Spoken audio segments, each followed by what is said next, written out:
clients, I'm Richard, Senior Phillip CFD dealer.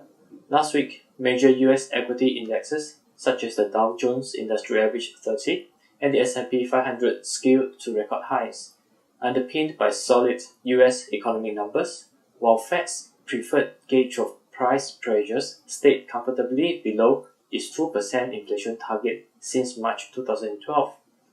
On the other hand, the tech-heavy Nasdaq 100 and the small-cap Russell 2000 underperformed on a relative basis, holding ground slightly below their recent highs. Indeed, in contrast to the mixed batch of US economic data the week prior, last week's attention-grabbing November's non-farm payroll blown-up numbers of 321,000 on Friday, the most since the start of 2012, puts the US economy on pace for its best annual job gains in 15 years.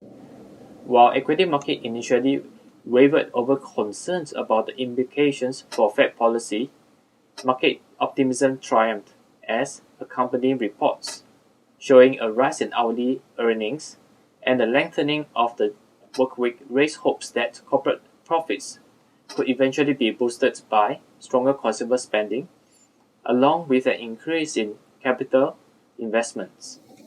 Across the Atlantic Ocean, ECB continues to build up market expectations for an increasingly likely announcement in its January 22nd meeting that the central bank will embark on a broader QE plan to include Eurozone sovereign bonds as well as corporate bonds.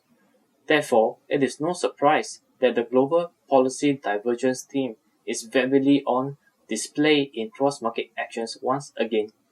For instance, in terms of sovereign yield movements, 10-year Treasury yields spiked from 2.17% to 2.31% on the strong employment number and US QE unwind, whereas yields on Spanish and Italian government bonds, which will be included in the broader ECB QE plans, fell to record lows. In the FX arena, US dollar was buoyant to a 5.5-year high against a basket of currencies as market participants brought forward bets on the timing of the US rate hike. In empathy, both gold and silver tumbled on the improved US rate hike prospects, while its precious commodity appeal as a store of value was curbed by the US dollar strength. Putting it all together, cross-market action seems to suggest that market participants are positioning for a US economy that is strong enough to withstand a slowdown overseas and the tighter Fed policy, as reflected by both an outperforming US equity market alongside a robust US dollar. While this US northbound momentum seems likely to persist in the near term, nevertheless, it is noteworthy to pay attention to the upcoming market risk events over the next 2 weeks, which include 1.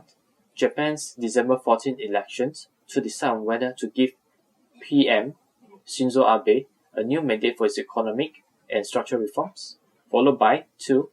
Fed's December 16 to 17 meeting, where policymakers might debate on whether to back off their pledge to keep rates low for considerable time, given growing signs of a tightening labor market. Clients may consider using Phillip CFD to trade equities and indexes across markets to capitalize on trading opportunities in both rising and falling markets.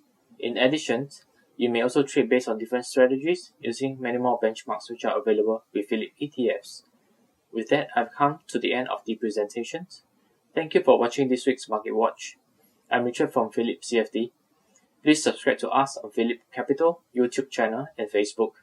Stay tuned for more Market Watch videos.